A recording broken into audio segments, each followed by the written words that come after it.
কোথাও ঘুরতে যাওয়ার আগে আলমারিতে এত জামা থাকা সত্ত্বেও কেন মনের মতন একটা ড্রেসও খুঁজে পাই না, এটা আমি নিজেও বুঝতে পারি না। অবশেষে জামাইয়ের বকা শোনার পর কোনো রকম একটা ড্রেস পরে যখন ঘুরতে যাই তখন মনে হয় ইস, এই জামাটা না পরে যদি ওই জামাটা পরতাম তাহলে বেশি ভালো লাগতো। এটা কি শুধু আমারই প্রবলেম না সব মেয়েদের সেম প্রবলেম? অবশ্যই কমেন্ট করে জানাবেন। হ্যালো, আসসালামু আলাইকুম, welcome to my new video. শুরু করলাম সুন্দর দিনের একটা ফ্রাইডের মিনি ব্লগ। সপ্তাহে কোনো না কোনো আমার ব্যস্ততা থাকে, মানে প্রতিদিনের বাহিরে যাওয়া, মানে ব্যস্ততা নিয়ে সারা সপ্তাহটা যাই। কিন্তু ফ্রাইডেতে আমি কোনো কাজ রাখি না, আমি ফ্রাইডেতে সারাটা দিন বাসায় থাকি। যদি জামাই ঘুরতে নিয়ে যায় দেন তাহলে বাহিরে যাওয়া হয়, তাছাড়া সারাটা দিন বাসায় থাকা হয়। ঘুম থেকে উঠে আমার অনেক বেশি ক্ষুধা লেগেছিল, দেন আমি নুডলস রান্না করে এখানে খাচ্ছিলাম। তারপর একটা পছন্দের শাড়ি খুঁজছিলাম কিন্তু কোনোভাবে খুঁজে পাচ্ছিলাম না। আজকে মেয়ের শ্বশুর বাড়িতে দাওয়াত আছে, আমার উকিল মেয়ের বাবা মা আসবে, সেও তার বাবা মায়ের সাথে মানে বাপের বাড়িতে যাবে, যেহেতু অনেকদিন আসছে। দেন সেই বাড়িতেই আমাদের দাওয়াত ছিল। ভাবছিলাম শাড়ি পরবো না ড্রেস পরবো, চয়েস করতে করতে অবশেষে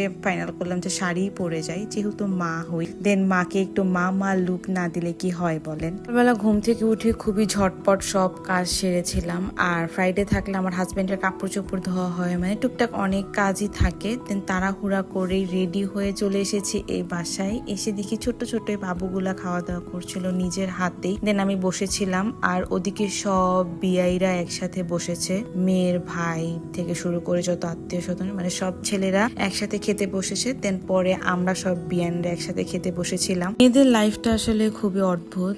আমার মেয়ের বাবার বাড়ি ব্রাহ্মণবাড়িয়া আর বিয়ে হয়েছে আমাদের এলাকাতে, মানে কত দূরে তার বাবার বাড়ি, মন চাইলেও সে যেতে পারে না। আর অনেক দিন পর সে তার বাবা মায়ের সাথে বাবার বাড়িতে যাবে। দেন তারাই তাকে নিতে এসেছিল। খাওয়া দাওয়া শেষ করে এখানে আমার অনেক বেশি গরম লাগছিল, তারপর ভাবলাম যে বাসায় যাই, একটু ফ্রেশ হই, দেন আবার আসা যাবে। তারপর এসেছিলাম আমার ননাসের বাড়িতে। এসে দেখি গাছে অনেক পেয়ারা। তারপর আমার ভাসুরের ছেলেকে গাছে তুলে দিয়েছি, যে বললাম একটু পেয়ারা পেরে নিয়ে আসো, সবাই একসাথে খাই। আজকে ভিডিওটা এই পর্যন্তই। ভালো লাগলে সবাই অবশ্যই আমার পেজে লাইক, কমেন্ট এবং শেয়ার করে পাশে থাকবেন।